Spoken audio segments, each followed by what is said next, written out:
Hi hello అండి, welcome to my channel. ఈరోజు ఎంతో సింపుల్గా చాలా టేస్టీగా ఎగ్ కర్రీ ఎలా చేసుకోవాలో ఈ వీడియోలో చూద్దాం. ఫస్ట్ స్టవ్ వెలిగించుకుని పెనం పెట్టి ఆయిల్ వేసుకోవాలి. ఆయిల్ వేసుకున్నాక ఒక అర స్పూన్ జీలకర్ర వేసుకోవాలి.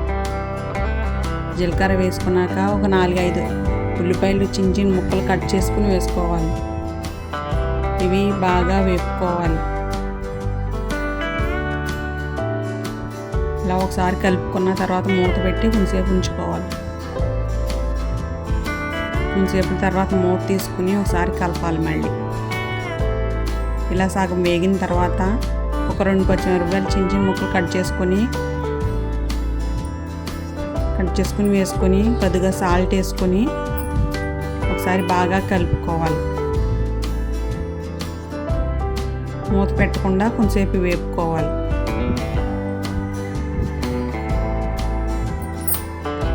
ఇలా వేపుకున్న తర్వాత ఒక 2-3 టమాటాలు చిన్న చిన్న ముక్కలు కట్ చేసుకొని వేసుకోవాలి.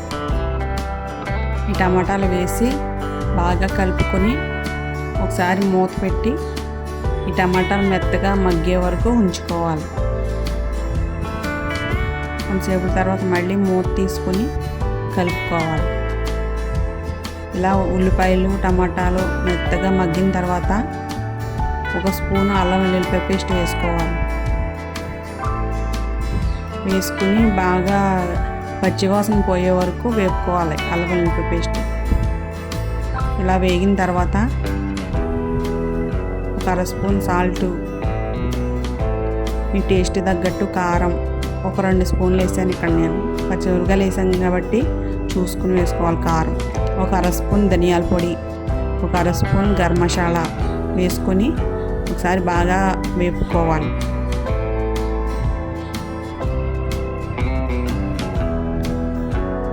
ఇలా వేగిన తర్వాత ఒకసారి బాగా కలిపి గ్లాసున్నర వాటర్ వేసుకోవాలి.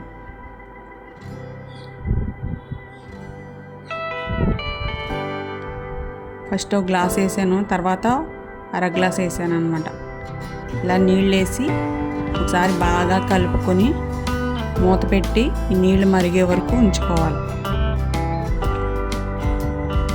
కొంతసేపటి తర్వాత మళ్ళీ ఒకసారి మూత తీసుకుంటే నీళ్ళు మరుగుతున్నాయి. బాగా కలిపి సాల్ట్ సరిపోయిందో లేదో చెక్ చేసుకోవాలి. పడితే వేసుకోవాలి. ఇక్కడ నాకు సరిపోయింది. తర్వాత గుడ్లు చితక్కొట్టుకుని వేసుకోవాలి. ఒక దిక్కులే వేసేయకుండా అక్కడక్కడ 4 పక్కల వేసుకోవాలన్నమాట గుడ్లు. ఈ ఎగ్ కర్రీ ఇలా గుడ్లు చితక్కొట్టుకుని వేసుకోవడం వల్ల నీసు వాసన ఎత్తదేమో అనుకుంటారు మీరు. అలా వాసన ఇది చాలా టేస్టీగా ఉంటుంది గుడ్లు కూర. మీకు కావాలితే సగం నీళ్ళు సగం చింతపండు గుజ్జు వేసుకోవచ్చు. గుడ్లు వేసిన తర్వాత మూత పెట్టి సగం ఉడికే వరకు ఉంచుకోవాలి. కొంచెంసేపు తర్వాత మూత తీసుకుని ఒకసారి ఈ గుడ్లని తిరగేసుకోవాలి. ఇంకొక సైడ్ తిప్పుకుంటే బాగా ఉడుకుతుంది అన్నమాట గుడ్డు. ఇలా 4 గుడ్లు తిరగేసుకున్న తర్వాత మళ్ళీ మూత పెట్టి కొంచెంసేపు ఉంచుకోవాలి. కొంచెంసేపటి తర్వాత ఈ గుడ్లని 2 ముక్కలు కట్ చేసుకోవాలి మధ్యలో. అలా కట్ చేసుకోవడం వల్ల ఈ కూర లోపలికి వెళ్ళి గుడ్డు నీసు వాసన వేయకుండా చాలా టేస్టీగా ఉంటుంది కూర. అంతే. ఇలా కలుపుకున్న తర్వాత కొద్దిగా కొత్తిమీర వేసుకుంటే కూర రెడీ అయిపోద్ది. అంతేనండి, ఎంతో సింపుల్గా చాలా టేస్టీగా ఉండే ఎగ్ కర్రీ రెడీ.